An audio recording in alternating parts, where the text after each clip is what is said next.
Aries, alamin natin yung ganap sa inyo sa buwan ng February. Guys, ito ay general reading. Bahala na kayo makaresonate sa mga sasabihin ko. Ganap kay Aries sa buwan ng February.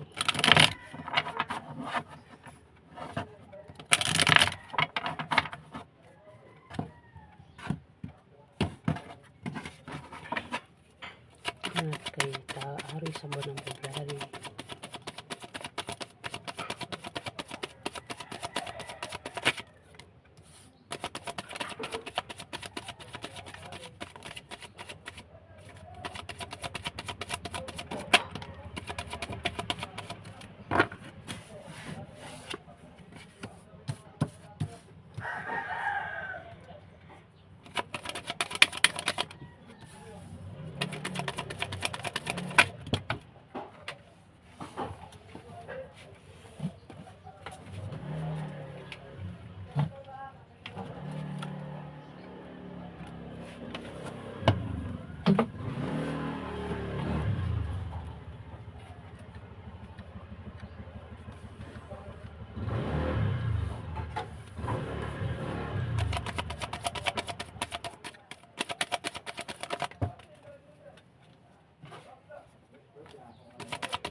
Aries,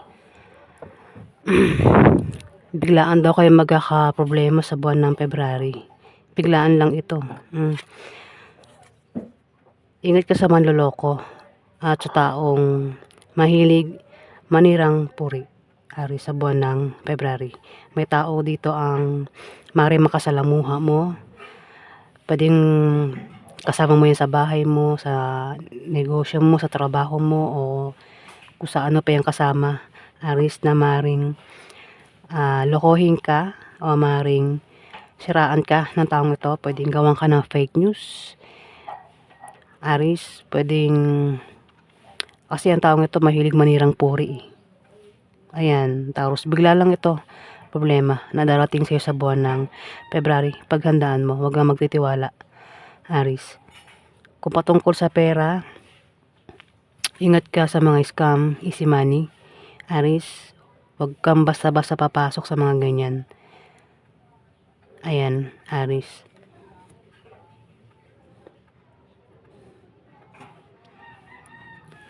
Kung ano pa yan na darating sa inyo na biglaang problema sa buwan ng February, Aries. Biglaan lang ito eh. Pwedeng problema sa pera, problema sa pag-ibig, sa pamilya. Kung ano mang klaseng problema itong darating sa inyo, Aries, sa buwan ng February.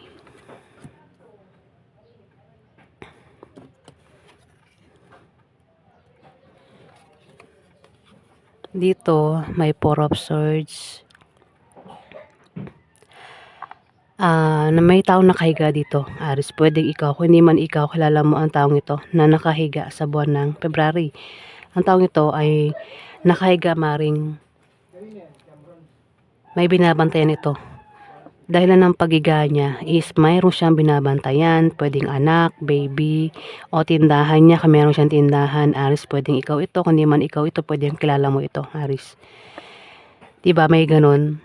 Paraan niya ng pagbabantay sa kanyang tindahan is nakahiga. O baka ang taong ito ay may alaga, may baby, kaya lagi nakahiga ang taong ito. Pwede rin naman kaya nakahiga ang taong ito, Aries, ay dahil naghahanda ito kasi meron siyang pinaghahandaan. Pwede rin na Nagpapahinga ang taong ito. Ayan, Aris.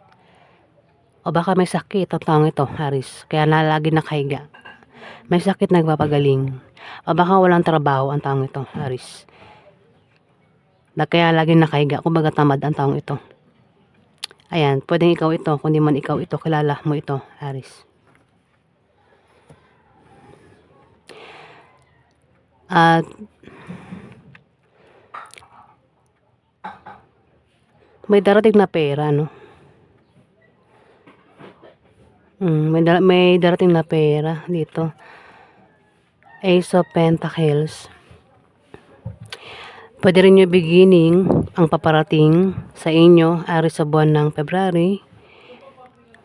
Yung beginning, parang bagong silang nasanggol, ito. Bagong simula, bago na simula pa, diba? Pwede rin na may mga darating na opportunities, kaya nakahiga. Pwede nag-aantay sa paparating na opportunities, Aris. Ako naman yung inaantay nyo dito. Pwedeng may darating ang opportunities, pwedeng may mag-alok sa inyo dito. Maraming alok, offer. Pwedeng alokan kayo ng bagong trabaho, magtayo ng business. Kung ano man yung i-alok sa'yo dito, Aris. Puro bago ito. Pwede rin na may tao dito ang mag-alok sa'yo ng pag-ibig. Ayan, Aris. Magkakaroon din daw kayo ng kasaganahan sa material na bagay sa buwan ng February, Aris. O may darating sa inyong pera. Ayan, ang laki oh. Ang laki ng pera. May darating na pera sa buwan ng February, Aris. Maaari magkapera kayo. Dito, si King of Cups. Pwedeng ikaw ito. Pwede rin naman na hindi ikaw ito, Aris. Kasi yung ugali niya, pwede mo makuha.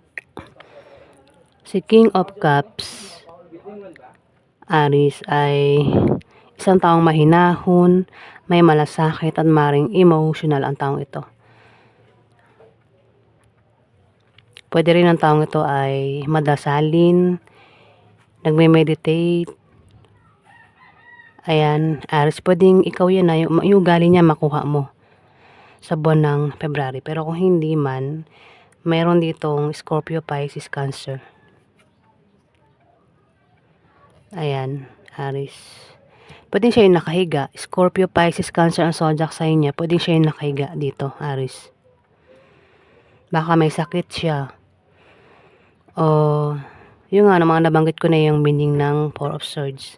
Baka siya ang tinutukoy na nakahiga, Aris, at hindi ikaw.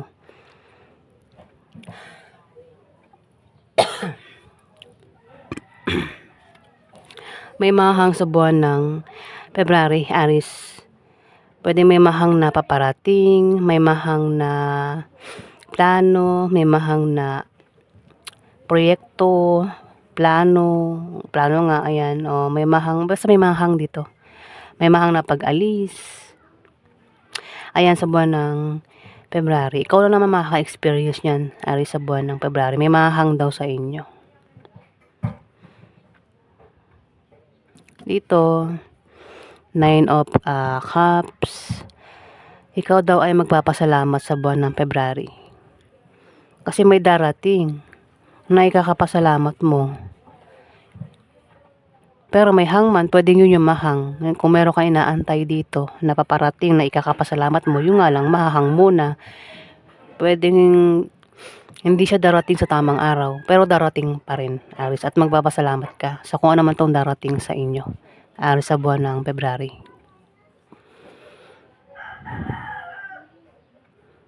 Pwede rin na meron kang pangarap dito na magkakatotoo. O wish na magkakatotoo, Aris. Kung ano man yan na darating sa inyo sa buwan ng February na ikaw daw ay magpapasalamat. Pwedeng nanalo sa loto o baka nanalo kayo sa mga contest dito. Kaya kayo ay magpapasalamat, Aris. Dito, may pag-atake na mangyayari. May atake daw sa inyo. O ikaw yung atake sa kanya sa buwan ng February. Maring isang water sign ng zodiac sign niya, Aris. Ayan, may atake, pwedeng ang gawin niyang pag-atake is manloko, awayin ka, hadlangan ka, Aris, ang taong ito, o ikaw yung gagawa niya sa kanya, Aris. At pwede magkaroon ng away, kung papatulan, di ba? Pwede rin na wag mo na lang patulan para makaiwas ka sa mga demandahan, Aris. May pag-atake, may pagsugod, pwedeng awayin ka nga, o kung ano man gawin sa'yo, pwedeng lokohin ka, siraan ka. Ayan, maraming klase yung pag-atake dito, Aris. Pero ikaw, hindi mo ipapakita na affected ka. Meron ka ring kumpiyansa sa sarili mo, Aris. Kung ikaw yan. Hindi ka, kahit affected ka, di ba may ganun, affected ka pero hindi makikita sa mukha mo na affected ka. Hindi mo ipapakitang apektado ka sa mga taong ito na maring umatake sa buwan ng February.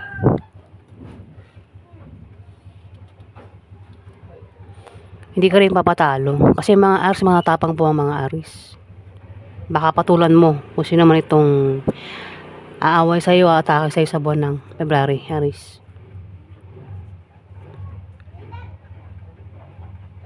Dito magician, meron ka pagmamagic na gagawin kasi may hangman, tumapat sa kanyang hangman. Kung ano man itong hindi matutuloy sa'yo sa buwan ng February, Aris, gagawan mo ng paraan para matuloy yun. Kaya nga sabi, meron kang pagmamagic na gagawin dito, Aris. Gagamitan mo ito ng utak, paraan. Pwede rin na isang tao mapanglinlang. Pwede ikaw yan, kundi man ikaw, pwede may tao dito ang mapanglinlang. Pwedeng linlangin mo. Ayan. O linlangin ka. May magician dito eh. Pwede rin naman na literal na magician ito. Pwedeng, baka iba sa inyo, Aris, ay magaling mag-magic. O may kilala kang ganyan, kundi ikaw yan, Aris. Pwedeng, baka magpe-perform kayo sa buwan ng February sa pagmamagic. Sali kayo sa mga contest. Aris, sa buwan ng February. Pwedeng, wait lang, nabubulol na ako kanina pa guys, sorry Ayan. May mahang di ba? Kung sasali kayo sa mga contest sa buwan ng February, pwede mahang 'yun, Aris. Kasi magpe-perform kayo dito pe-perform. Ayan, Aris.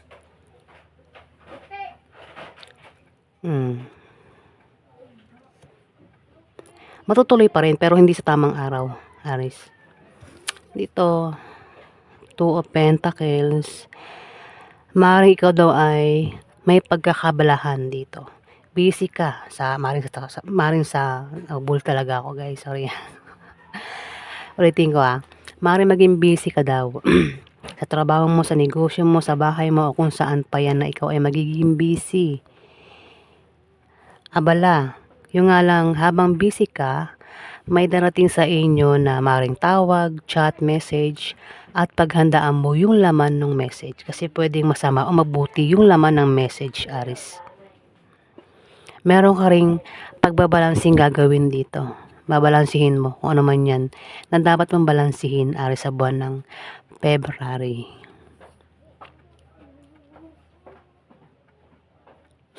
Pwede rin na may pagta-transfer na mangyayari dito, Aris. Pwedeng transfer mo pera mo, Gcash to Gcash, cash in, cash out. Aris, ayan.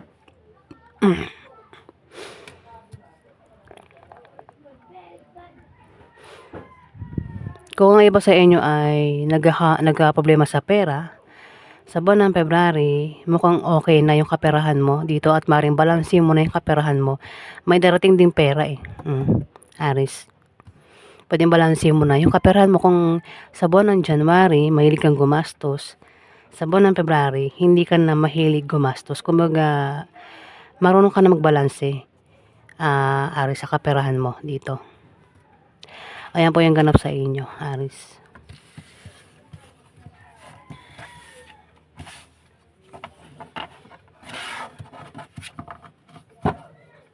Maraming salamat po guys sa mga nag-like at nag-subscribe. Kung nagustuhan nyo ang aking reading guys, paki-click na lang po ang subscribe button para tumagal pa ang ating pagsasama guys. Maraming salamat po.